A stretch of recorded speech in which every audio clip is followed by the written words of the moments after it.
12 ফেব্রুয়ারি অনুষ্ঠিত গণভোটে বিপুল সংখ্যাগরিষ্ঠ ভোটার হ্যাঁ ভোটে ভোট দিয়ে একে জয়যুক্ত করেছেন।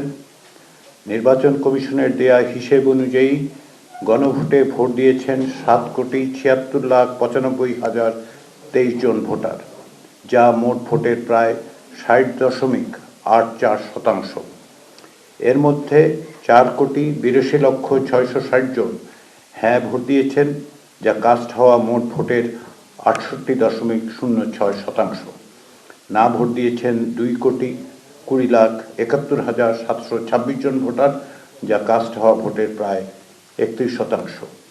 লক্ষণীয় যে ভোটারদের 60%-এরও বেশি গণভোটে অংশ নিয়েছেন এবং তা জাতীয় সংসদের নির্বাচনের চেয়েও 1% বেশি। সবার জন্য ভালো চপস্টিক ইনস্ট্যান্ট নুডলস।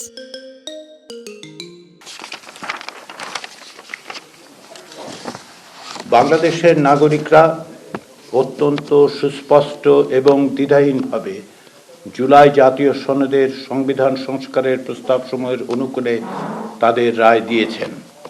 এই রায় থেকে এটা স্পষ্ট যে বাংলাদেশের নাগরিকদের বৃহদাংশ আর পুরনো ব্যবস্থায় ফিরে যেতে বা স্থিতাবস্থা বহাল রাখতে চান না।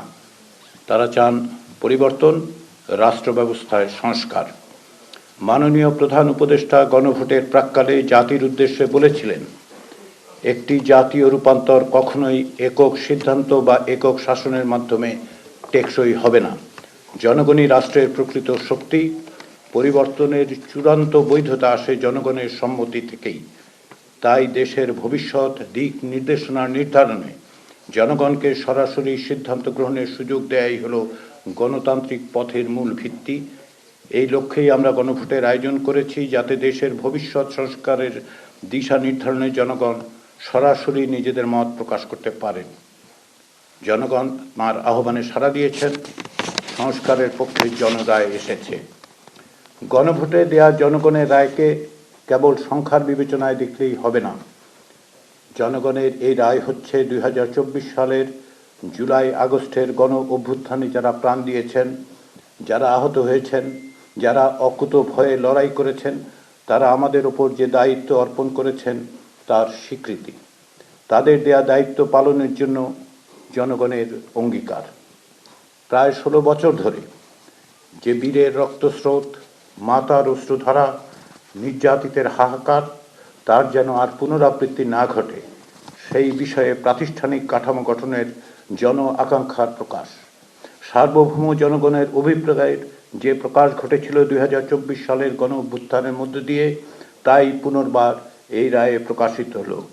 আমাদের এই বিষয়গুলো বিস্তৃত হবার সুযোগ নেই। গণভোটের প্রচার ও জনসচেতনতা তৈরির কাজে আমরা সমাজের বিভিন্ন স্তরের মানুষের কাছ থেকে যে সহযোগিতা ও সমর্থন পেয়েছি, তার জন্য আমরা আন্তরিকভাবে কৃতজ্ঞ। রাজনৈতিক দলসমূহ, প্রশাসনের কর্মকর্তা ও কর্মচারীবৃন্দ, জনসমাজ বা সিভিল সোসাইটির সদস্য ও গ্রামাঞ্চলের বেসরকারি উন্নয়ন সংস্থাগুলো প্রচারের কাজে ব্যাপকভাবে সাহায্য করেছেন।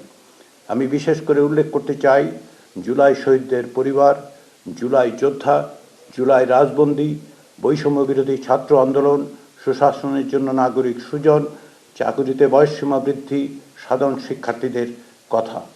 তাঁরা স্বতঃপ্রণোদিত হয়ে সংগঠিতভাবে প্রচার চালিয়েছেন।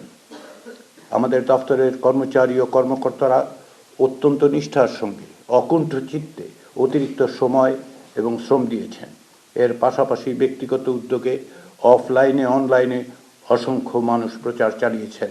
তাদের সকলের কাছে আমরা আন্তরিকভাবে কৃতজ্ঞ। সংস্কৃতি বিষয়ক উপদেষ্টা মোস্তফা ফারুকীর নেতৃত্বে তার সহযোগীরা প্রচার ভিডিও তৈরির মাধ্যমে অনলাইনে ভোটারদের উদ্বুদ্ধ করেছেন এবং ভোটের গাড়ির মাধ্যমে তা গ্রামান্তরের মানুষের কাছে সেই বার্তা পৌঁছে দিয়েছেন। তাদের এই প্রচেষ্টা ছিল অভূতপূর্ব এবং অভাবনীয়।